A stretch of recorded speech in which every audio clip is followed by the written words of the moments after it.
Come on. There it goes. Bam. This is Ken Orrock, and you're watching the Can you Breaking hear It. me? Now I can. Yeah, now you can. Yeah, hell yeah. Well, all right, good. Hey, I'm still working on getting all my stuff working right, so don't mind me, everybody, while I talk with Ken. Ken, I used to know a customs agent named Rick Knuckles out at Huachuca. He was the station chief there, which means he's by himself. But he said moving money and also the smuggling of turtles were some of the main things that he had to focus on during his time there. So, did you know Rick Knuckles by any chance? And he was kind of like a Sam Elliott character, and I mean, like that's the best way to describe him. Talked like him, looked like him, was very Texan. Had a 45 on his ankle for his backup weapon, which he would cross his legs towards me, and I'd be like, "There's a big pipe pointing at me right now." Anyhow, Rick Knuckles, turtles, and moving cash, the biggest problem for drug smugglers back in the 90s. Yeah, no, Welcome I to the didn't show. know. Didn't know Rick. Huachuca sitting right there on the border was always prime territory, and those of us that went through Huachuca in the 80s and 90s, remember the one dominant overhead feature was that customs LSAT floating over the top, the downward-looking radar blimp that they operated, and you could always find where you were on post, or if you're out on a nav course or anything like that, by looking up in the air and seeing that LSAT floating. All right, I think I'm back. We're gonna. For whatever reason, I've been struggling with my Wi-Fi, everybody. So, and Ken is good enough and all this stuff that we can all talk about this. Hey, I'm interested, and I want you to hit the ball back to me as hard as I'm hitting it to you. So let's just have a conversation that only guys like us can have. Our careers almost perfectly overlap. You stayed in a little longer and in a more traditional fashion, but we both have done a lot of what I'd call CI work. Some of our peers may say what I did was more human, but I would say all humans is CI. So I don't know about that, but there are skills that we have to develop, and they aren't developed in the schoolhouse. And if you don't go to schools, like I really didn't go to any schools, you have to develop them on your own. And even then, there are skills like you had to go work in international settings, and obviously this is obvious for everybody, right? But you're working with other brands, other countries, and trying to work in that setting. I'm trying to normalize my relationship with the unit that I belong to temporarily, because they don't control me, but I am there to help them. So there's a lot of this organizational knowledge you have to have, the offensive and defensive nature of our job, and then obviously the interpersonal connection to doing whatever we're going to do. And gosh, I mean, we're not even talking about the electronic side of the game here. So when I describe that to you, I know you get all of that, but either expand or maybe make that more complex. When I talk about all these different sub-disciplines within our job, what comes to mind? Well, I mean, I think one of the most important things you said, and it comes back to it, is this connection we have to have, not only with who we're supporting, but who we're attempting to gain support from. And I think when dealing with both, whether dealing with a U.S. commander, or foreign national entities, as a counterintelligence agent, one of the things you have to sell yourself as a force multiplier. I'm not here to take from you. I'm here to give to you and add That's to right. you and give something more to it. So, that means different things in different contexts and different situations. In that tactical situation where you spend a lot of your time as, a counterintelligence agent doing tactical human work or human intelligence work, you needed to be able to show that command supporting me gives you this, that, and the other. It allows you more freedom to operate. It allows you to operate in a smarter, more efficient fashion, because me, myself, and I, this lone CI agent out there, is bringing this information to you, is answering those priority intelligence requirements, has knowledge of what I'm looking for.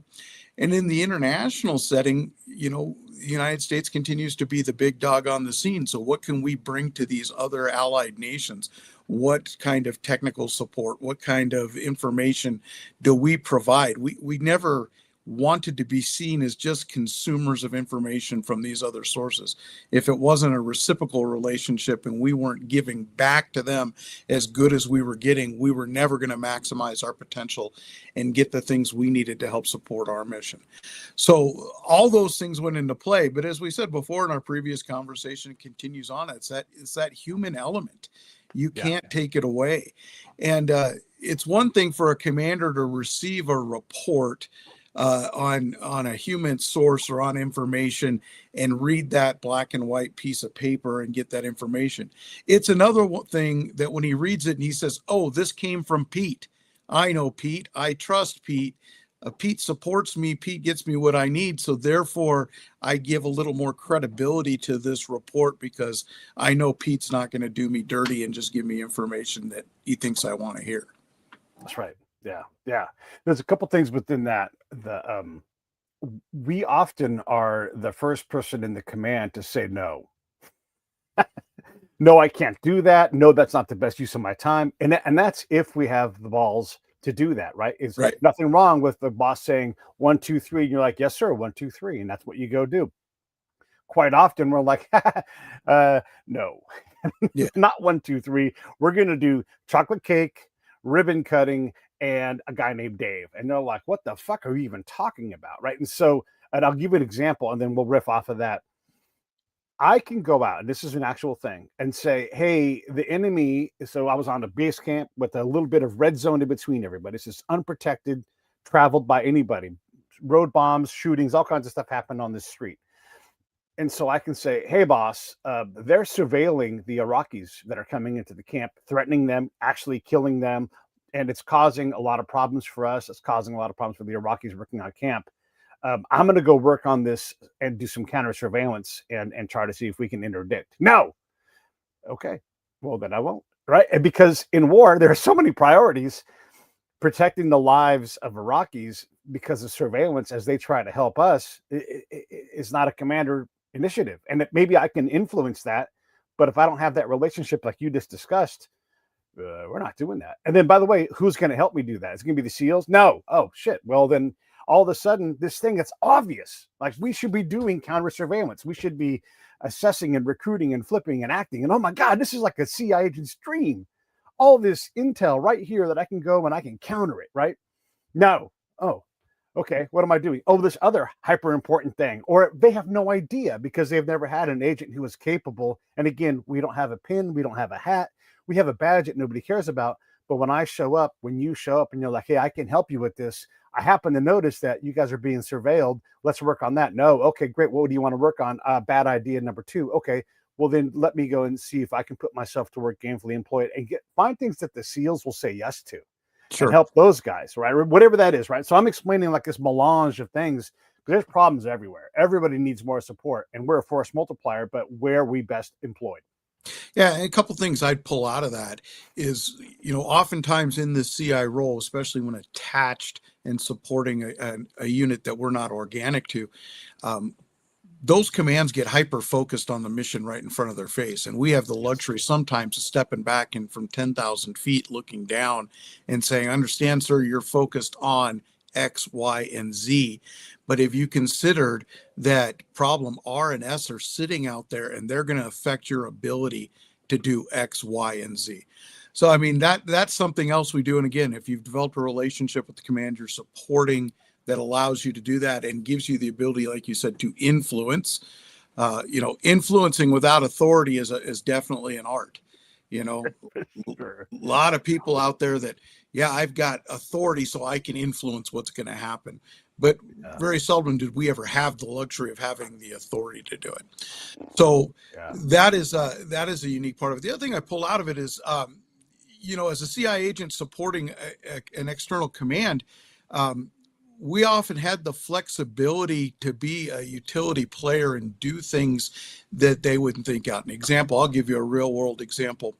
To keep things off a commander's plate, I had a responsibility for about a year when I was doing CI in the Northern European ports to go on board these USNS fast roll-on, fast roll-off ships that we were loading, the 1st Infantry Division, the 1st Armor Division, heavy mechanized units onto. And I had to go on board those ships twice when they made a port call. First, when they first came into port, and I would debrief the captain on his crossing, and I would give him a overview of the security and counterintelligence situation in the port, what he can expect, and what he should make decisions based upon, whether it had to do with giving his people liberty or freedom of movement, or what are the potential threats. And then the other thing I would always do is offer up to that captain, U.S. merchant mariner. He's an officer. He usually had an equivalent rank of about a Navy captain or Army full colonel. What can I do to support you while you're here? And you'd get some of the strangest requests sometimes. And one of those strange requests was, I was on there with a junior agent. We used to put on raid jackets when we went on board, so we were distinctive and they knew who we were, and we weren't just wandering around their ship. And he looked at me and just out of nowhere asked me, well, do you speak Spanish? Well, we're sitting in the Netherlands on a U.S. Navy ship that's going to Iraq, and he wants to know if I speak Spanish. I do, as you know. Yo soy quince tortugas. Yeah, spent quite a few years on the border as a deputy, and I said, well, I do. What can I help you with? He said, well, I have a group of Puerto Rican National Guardsmen that were put on my ship right before I sailed to do security, and they don't speak English. And I tried not to chuckle because I'd worked with the Puerto Rico National Guard since the time I was in basic training and knew they spoke English. They actually went to a 4-week basic training where they really perfected their English and got some things down. And I said, okay, what can I do to support you? He said, I'm afraid that they're going to shoot somebody when I don't want them to shoot somebody.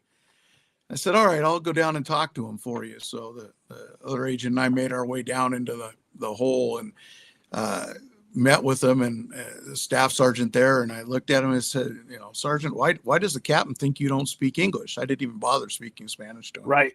And he's like, well, I don't want him to know I speak English. Well, right. Okay.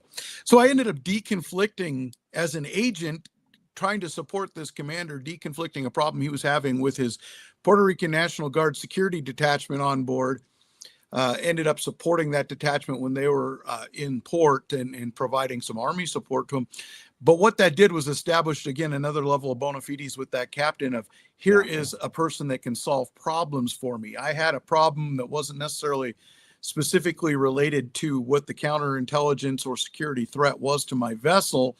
But this force multiplier came on board and not only took care of that for me, but was willing to step out and do other things. So, that relationship, as you said, which may take some time to develop, because you're able to do something right away, is just absolutely vital for that agent, whether in a tactical or strategic environment, to be effective. You've got to have the trust and support of those commanders you're supporting. Otherwise, lone wolfing, it just doesn't work.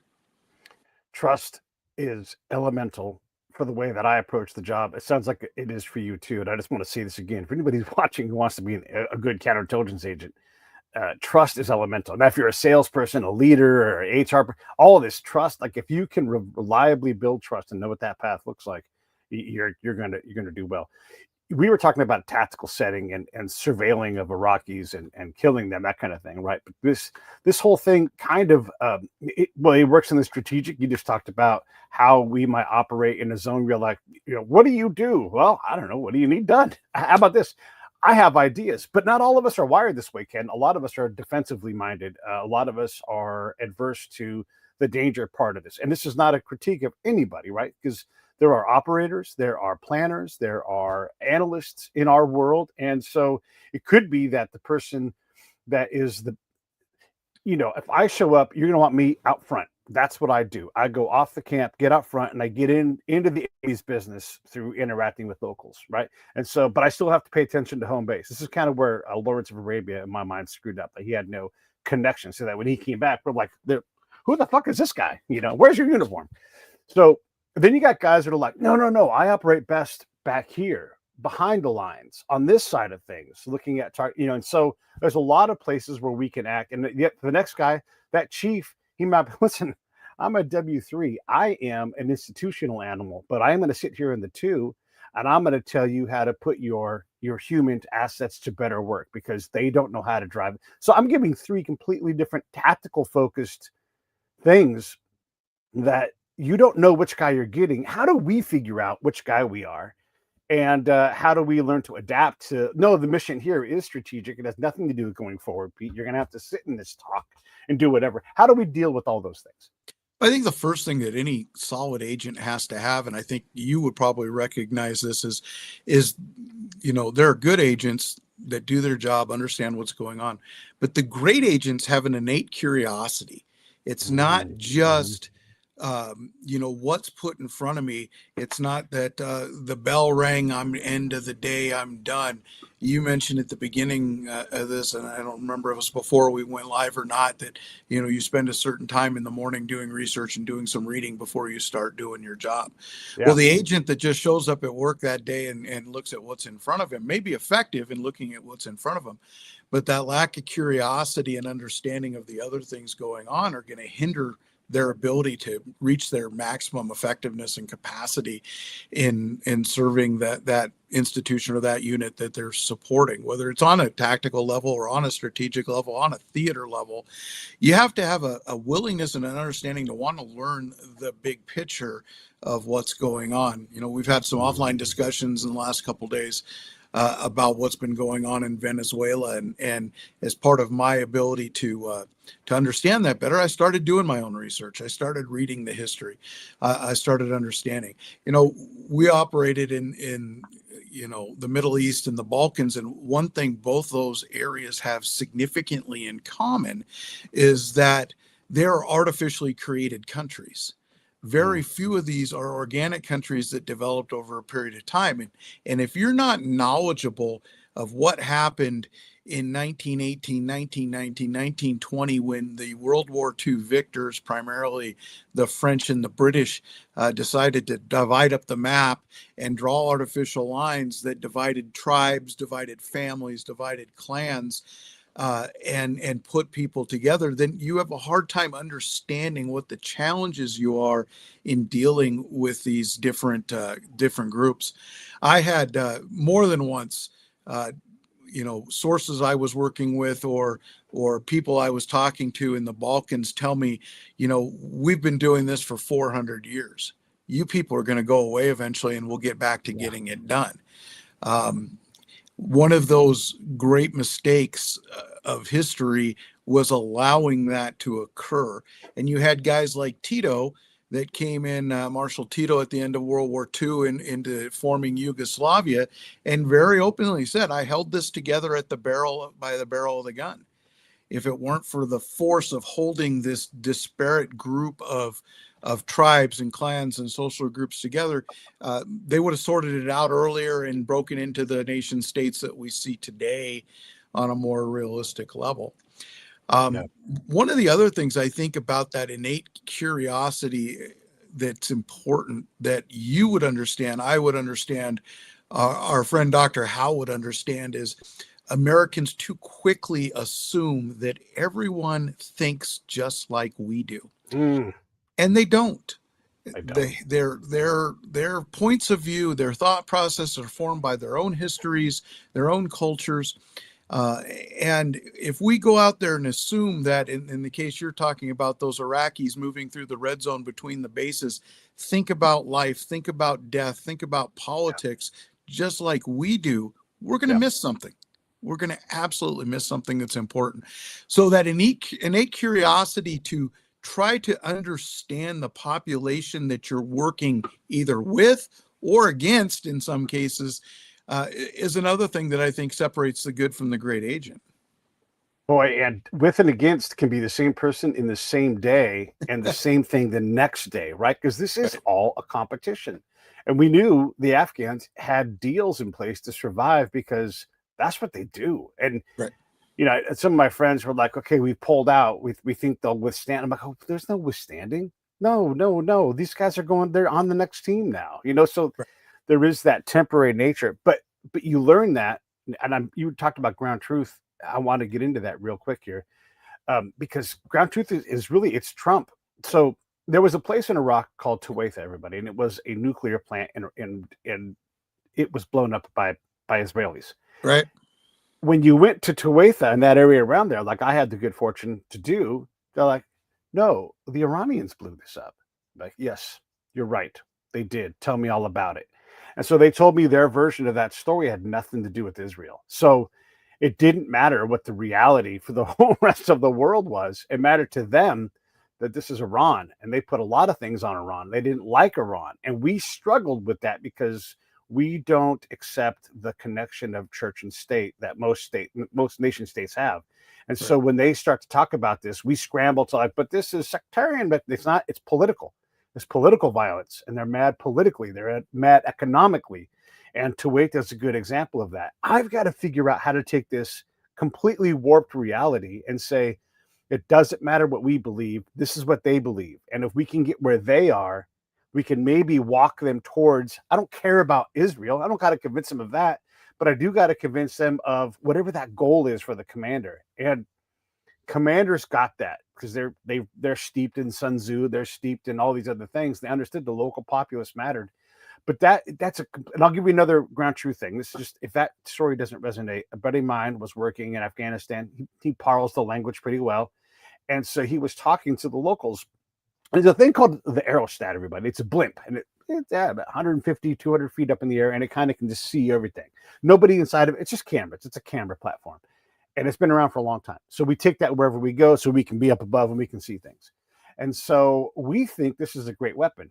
It freaks people out because if someone showed up with a blimp in your neighborhood, you'd be like, what the fuck is that blimp doing here? Remember when that Chinese balloon flew overhead and we all started losing our mind? Yeah, it's the same kind of concept. And so my buddy goes out and he's like, hey, what's that thing up there do? And they're like, oh yeah, I'll tell you what that fucking thing does. We hate it. It looks at our women. It's got x-ray vision. And he's like, whoa. That's not what it does. You can't say that to them. You now have to figure out that problem. Like, is this a problem? Yes, we'll say it is. Okay, now what do we do? It turns out if you just show those guys what it does, they're like, that thing lets you see the Taliban crawling up to my house? Fucking awesome. They went from horrible to, and I'm kind of compressing a lot of time and hard work into one thing, but it went from a thing that we never realized was undermining our control of the area to something that was now an asset because these guys believed more in what we were trying to do, at least on those days. And that shit is all ethereal and disappears. Yeah. I touch on, two things pulling out of that. The first thing, if you think back to when you're talking about who struck the nuclear plant and took it out, why did they need it to be Iran? They had to save face. They could never admit that Israel has the capacity to enter our country, defeat our air defense systems, take out our nuclear power plant, and return to Israel safely. To admit that was to admit that the great enemy at the time, Israel, to them, was more advanced than we are, more adept, and at will could come and take out one of our most important national assets. So let's blame it on our traditional enemy for the last 40 years, the Iranians, because we all know what Iran has done. We know about that history of the Iran-Iraq war. We know that Iran is up until a certain point when a certain amount of the population in Iraq switched allegiance to the Iranians, it's easier to blame. Similar thing with what you're talking about with the aerostat and the LSATs and all that in Afghanistan. Again, what did that person need? They needed to be able to save face and turn around and be able to go back and tell everybody, hey, look what I did. I got the inside scoop for you. And now I can convince everybody else this isn't good. Goes back to our point from earlier. People don't think like we do. In the American culture, in the American psyche, saving face does not have the same importance to us that it does in certain other cultures. Very much in the Asian cultures, face and saving face and doing things is important. In the Islamic cultures, they have a very strong sense of honor. And if my honor is impinged upon and I lose face, how do I retain or regain my honor? And allows me to do that. So as an effective humenter, whether you're humanting on the counterintelligence side, which I agree with you, counterintelligence, first and foremost, at the baseline, as we've said before, is a human operation. How can we make sure that the source we're running or that government official that we're liaising with is able to come away from that encounter in a better position than they were when they entered it with us, and that they don't lose face. So that is something important. You parsed out a little bit at the beginning, and it was an interesting thing about doing tactical human. I've always been a huge proponent, whether it's on the tactical side or on the strategic side, of what you and I would call CIFSO. And I know you taught CIFSO, and it's important for those that don't know that it's counterintelligence, force protection, source operations. At the baseline, as important as it is for us to catch spies and to counter the intelligence collection threat against us, isn't it a little bit more important that we're protecting our fellow soldiers from attack and gaining the information? That was always an overarching priority for me, was the force protection area of source operations. Yes, I would maybe be focused on gaining a specific order of battle piece of information or a specific intelligence operational threat against us, but I would never miss the opportunity during a contact or during an interview to seek out if there was any force protection information that I could go back to those commanders with and say, hey, sir, yes, they are surveilling us on Route Whiskey, but I think you should also know that the same source let me know that they're pacing off mortar ranges on the south side of the wall for a possible impending attack. So again, how am I a force multiplier for that commander? What are my priorities as a CI agent who gets, to a certain extent, the ability to set some of my own priorities and at minimum follow up on those priorities when the tasking I have gives me the opportunity to also, as a secondary mission, do that force protection operation. Yeah, man, you just said a lot.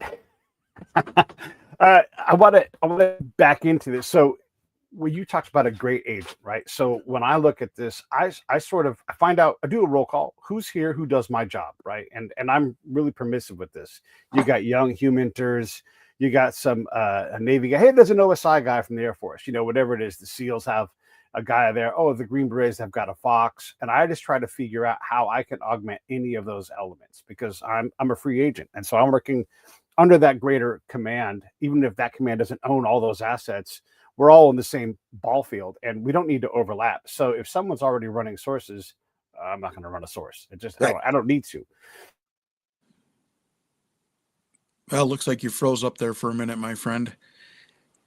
We're Focus talking on about as much of the threat as possible.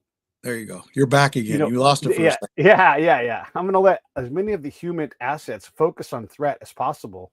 And I'm going to look at all of the other stuff. This is my concept of instead of a needle in a haystack, a field of needles. And so I'm going to look where the needles are. And because nobody knows to write that PIR to say, who do they think blew up Tuatha? Like, that's just not a question. They're going to have all these, where are the bombs? Who's making the bombs? When will the bombs be delivered? Like, there's 150 questions focused on threat. All of the other stuff, they don't even know to ask. Who are the most influential people in the area besides us? Well, first off, us. Let's start with that. That's the first thing.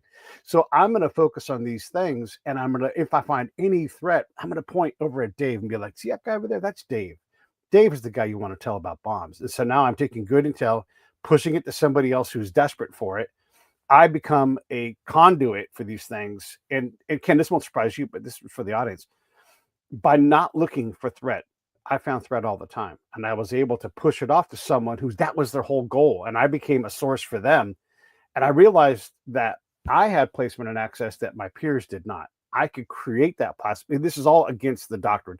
I could create placement and access with the important people in the valleys because I was someone that was capable of being introduced by them to them. And so that created this access and this self-tasking nature where I didn't really even, in the tactical setting, I didn't need to recruit any sources because I ultimately became the source. I became influential. And that includes the enemy knowing who I was and giving me a thumbs up. Pete's cool. We like Pete. He continued to work in this area because he's over here helping these farmers, and we'll do whatever we want with that. Yeah. You touched on a concept, and I don't know if you did it intentionally or not, but for those that may not be familiar with how counterintelligence operates in an operational theater, Yeah. What you talked on is a little bit the role of deconflicting and the role of what we would call the 2X, or what Yeah. the 2X plays within the theater, to make sure that Ken and Pete aren't running the same source and start to get circular reporting, and you've got one source being confirmed as if it's two sources saying the same thing. Boy, And oh I boy. think the Army in the theater does a great job with that. And I've known some guys that went on to be 2Xs, and I did some coordination with the 2X in Sarajevo back in the day. So one of the pitfalls that you can run into when you have, as you were talking about, all these different entities with taskings to answer the PIRs or to collect information, is that you end up in a situation where circular reporting is supporting itself, and it looks like something's either more probable or more realistic than it really is. And then the commander makes bad decisions because that same source is reporting the same thing to 3 or 4 different collectors, Yep. who are then reporting it up. And now it appears that we've got 4 sources instead of 1. So having that kind of on the ground coordination is important. By nature, we do like to operate as free agents to the extent we can. We understand where we fall within the organization, and generally we know where the guardrails are. Sometimes we may hop over those guardrails and get off the road a little bit on our own. And we understand the risk of doing that and the peril we put ourselves in and put the rest of the organization in. So I think as an agent, again, as long as you stay grounded in making sure that the information that you have is not only quality information, but that you are not giving self-supporting or this wheel of circular reporting going, that's going to make commanders and decision and policymakers make choices that's not supported by the actual intelligence on the ground. I think you're going to be much more successful. We also, you talk about, and you've mentioned these different entities to work with. People and agents have to learn real quickly that each of these services, counterintelligence apparatus, have their own personality, have their own way of thinking and their own way of doing things. And the way a tactical counterintelligence agent or humanter in the Army views things is not the way that an OSI agent from the Air Force that's not there on the ground is going to view things, is not the way an NCIS agent or a Marine Corps CI guy is going to view things necessarily. And how do you get those to work together and do it? Because at the heart, each of the services has its own priorities and requirements. Obviously, an OSI agent is going to be much more focused on keeping that airfield secure, keeping those aircraft secure, and what is the threat to those platforms that are being operated by the Air Force. And if you're working in a littoral region, the Navy guys and the NCIS are going to be more focused on what is the threat to our docking facilities, which people that don't have an understanding don't realize that can extend miles and miles inland from where the port is, when you're talking about power supplies and water and the kinds of things that are necessary to support a port operation. So I think agents that have had the opportunity to work in what might be called a purple environment, or an environment where you've got all these different services working together, have an incomplete picture on not only what the capabilities are of those other services, but what the personality and priorities are of those services.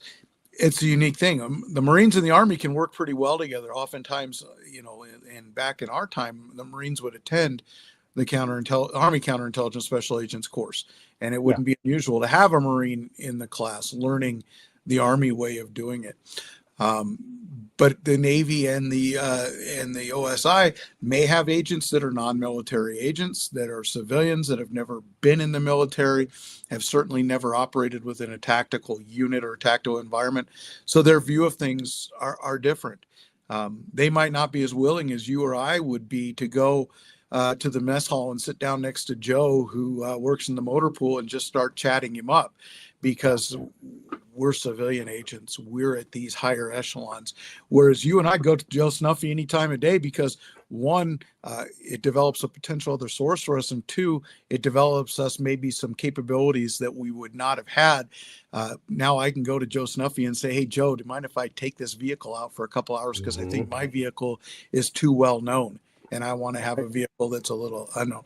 So In a lot of ways, a good agent and moving towards being a great agent is also developing what we said before, those relationships with people that can assist us in carrying out our mission.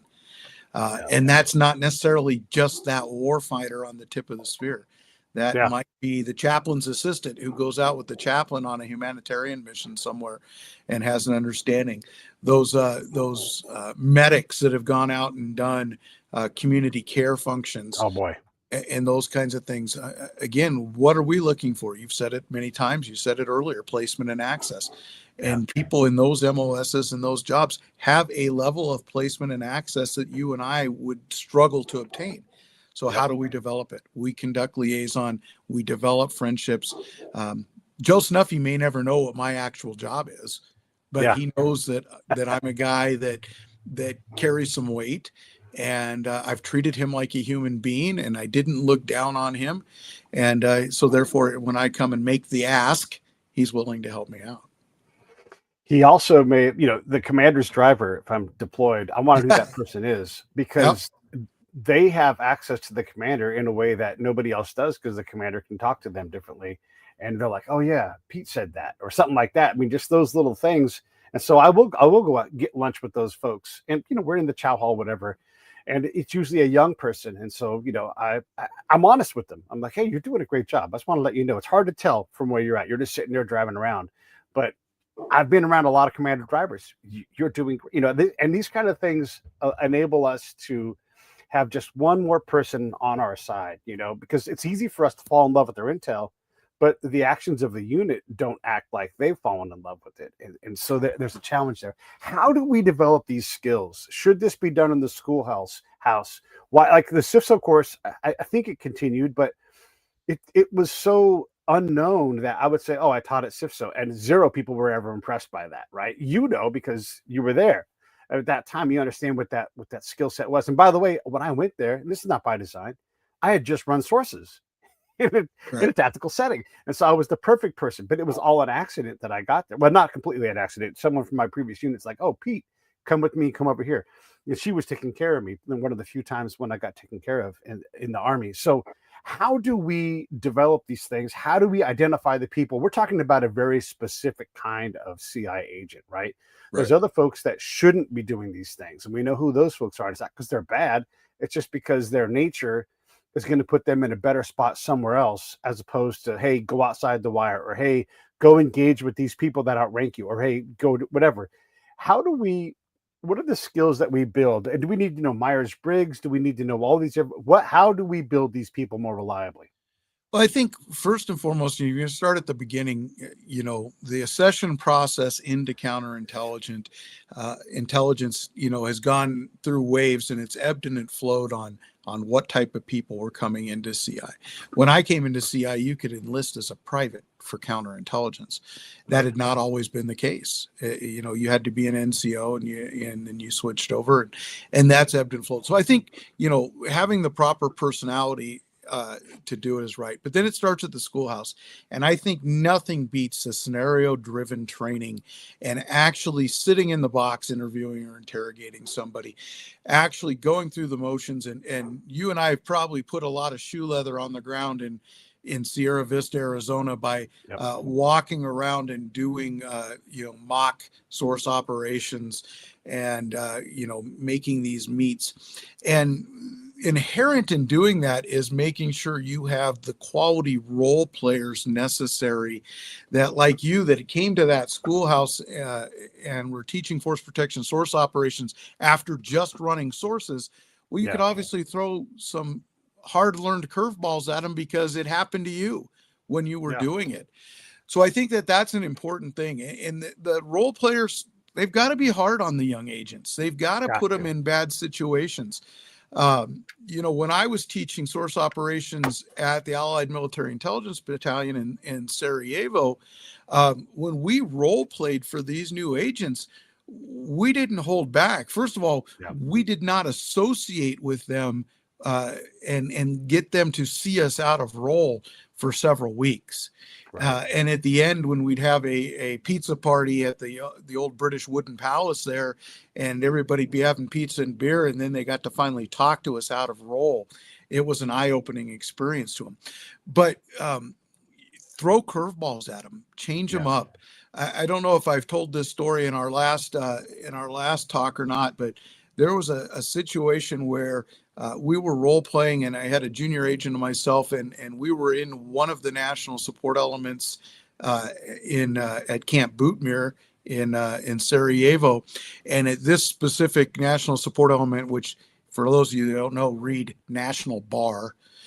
Each nation had its own bar of some kind, except for the Americans. So there was a British bar, there was a French bar, there was a German bar. But this one had an upstairs level that we would use during the daytime as a meeting place. And there were a couple pool tables there. And so we would always get there early, and my partner and I were sitting there playing pool. And we watched the CI team come in, and they sighted up and down, and they said, well, we don't like the furniture the way it's set up. And they started moving furniture around so that when we actually sat down, it was the way they wanted. And they started changing lights, and they started trying to position stuff. And this went on for about 5 minutes, and we're sort of watching them out of the corner of the eye. We know what they're doing. And I turned to my partner and said, come on, let's go. And we walked out. And they just spent 5 minutes rearranging the furniture, and we forced them to have a meet with us instead at the picnic tables on the large wooden deck that was sitting there behind all the other national support elements where the U.S. Burger King truck was set up. And so, we threw that curveball at them after they thought they'd done all this work to set things up the way they wanted things set up. And now we took them out of their comfort level and put them in an environment where they lost control of it. If you don't learn those things in training, when it happens in real life, you're not going to necessarily know how to react to it properly. And in reality, what they should have taken away from that is we've lost control of this situation. We're going to terminate this and not have the meet as scheduled and planned, because now they're dictating the terms of the engagement to us, yes, where we thought we were before. So that old military adage, the more you bleed in training, the less you bleed in combat, it very much holds true with teaching these source operations. And then the final level before to that training, before you go off on your own and you're sort of running these sources, is to be mentored and trained and partnered up with an experienced operator that you can go out with and watch them do these type of contacts and operations. I always say in training, you can learn something from everybody, even if it's, I'm never going to freaking do that. What you learn from them. Yeah. So having that opportunity, finding a good mentor and going and do it and watching it, it can never be replaced. But it starts with having rigid training and the opportunity to be exposed to it, be put on the spot, be forced to think on your own, and do it first in a controlled environment where there's not going to be any significant damage or lasting harm that can come to you, and make those mistakes. I'll never forget learning to do the Army style of interrogation and interviews at the schoolhouse. And for those that have never gone through the schoolhouse, at least back in Pete in my day, the scenarios were all driven around being counterintelligence agents at Fort Benedict Arnold. Yeah. We're going to pick the biggest traitor in U.S. Army history and name the fort after him for all of our scenarios. So doing that, you talked about, Meyer-Briggs and some of the other ones. Great classes, great ways to learn how to interview, great techniques. I must say, I had the opportunity to go to one that many others may not have. I went to an Israeli course called the LSI SCAN, or Linguistic Scientific Institute, a scientific content analysis class. And it was taught by a colonel from the Israeli National Police Anti-Terrorism Force. And it wasn't as focused on conducting the face-to-face interview. What it focused on was detecting deception through written instruments, or detecting deception when reviewing transcripts of interviews, and taught us things like focusing on the pronouns being used, focusing on certain terms of art that humans will use, like a little while later or after that, which create gaps in the story and give you a guidepost of, I need to go back to that point in time and Yes. focus in on what happened after that and before they started up with the story again. So those classes are good. And the law enforcement classes like Briggs Meyer or some of the other ones that are out there, hey, they're great. Any chance you get to pick up a new skill and to actually practice doing this is great.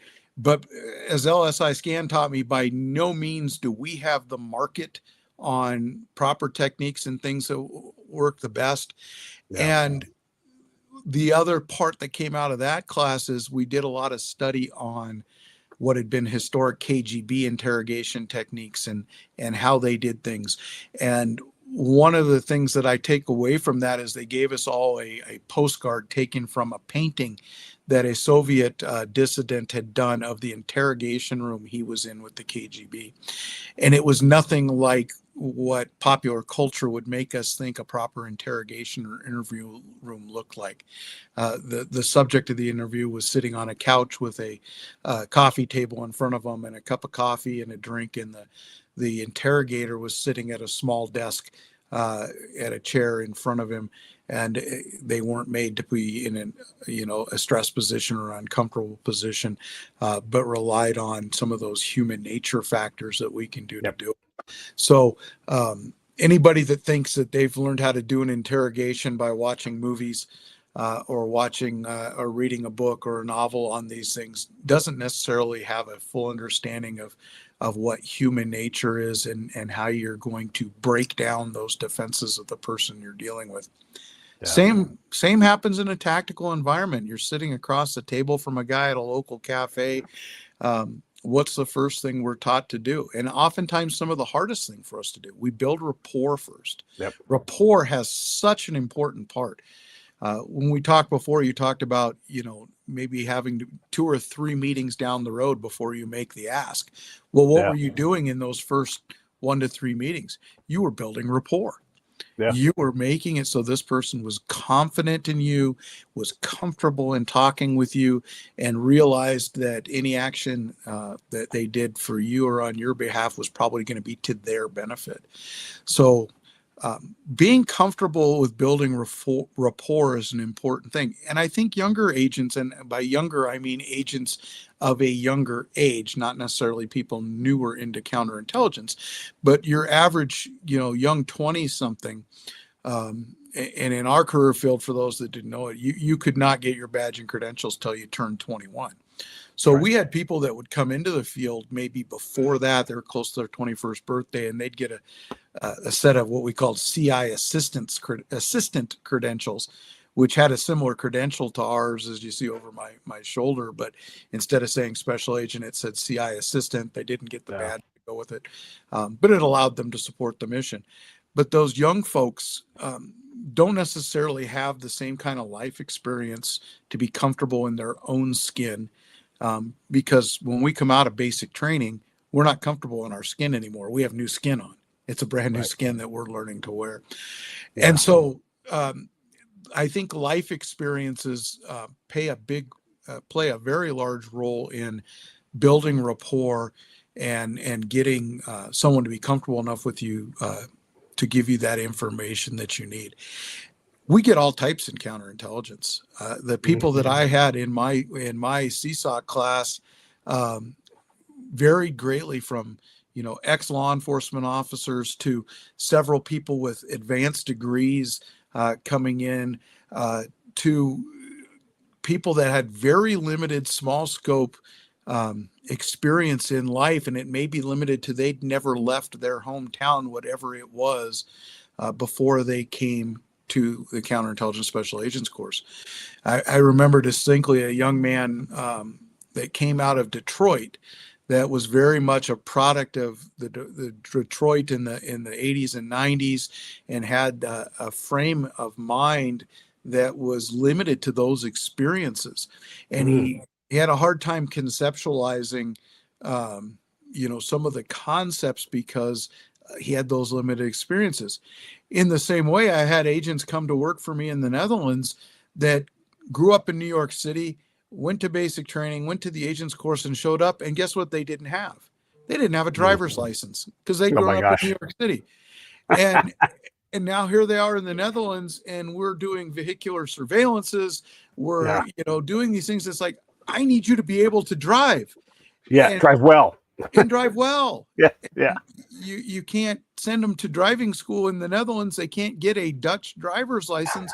So we end Yeah. up sending them back to New York to get a driver's license and come back. And then again, how do you take somebody that's a brand new driver and say, oh yeah, now you're going to drive surveillance on the Autobahn, Oh my where God. we have variable speed limits, if any speed limit at all, where Yeah. there are very strict rules of the road. And how do you expect that person now to be effective in that role? It takes all Oh my gosh. types. It takes some It time. is.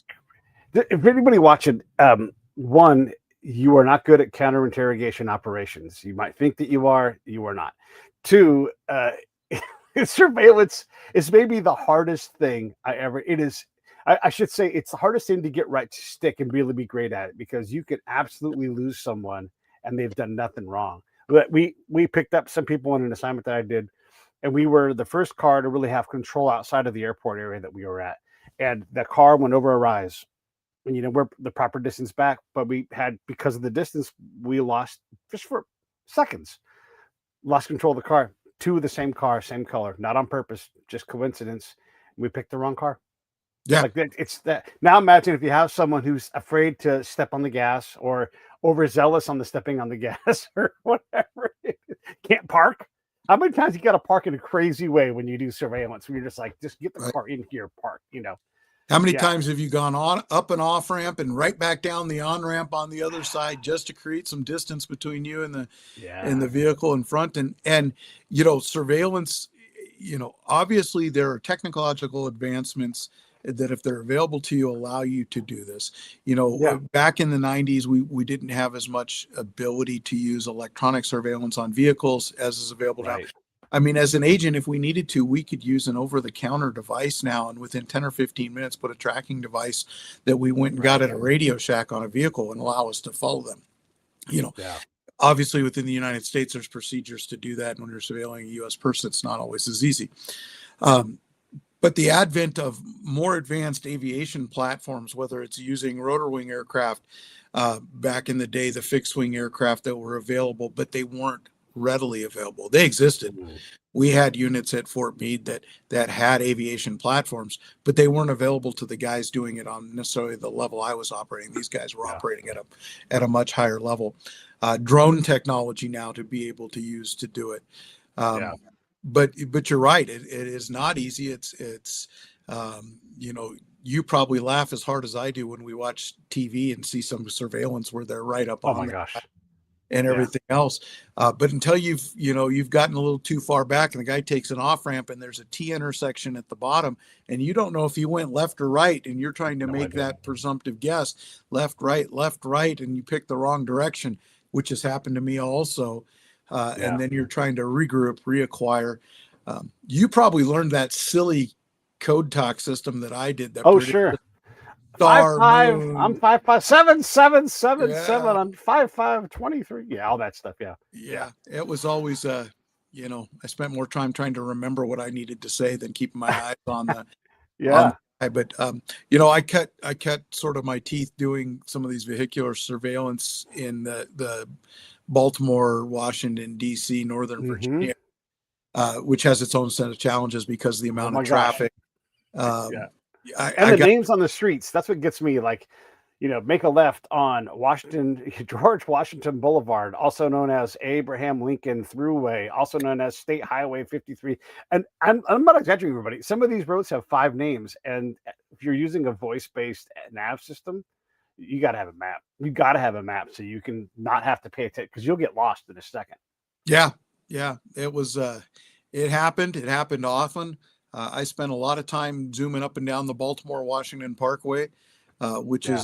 has its own challenges for surveillance because for those that have never been on the East Coast, it is a national park that's also a freeway that runs between Baltimore and Washington, and it's Yeah. very much wooded and overgrown, and there's 2 lanes going each direction, and sometimes the off ramps are few and far between.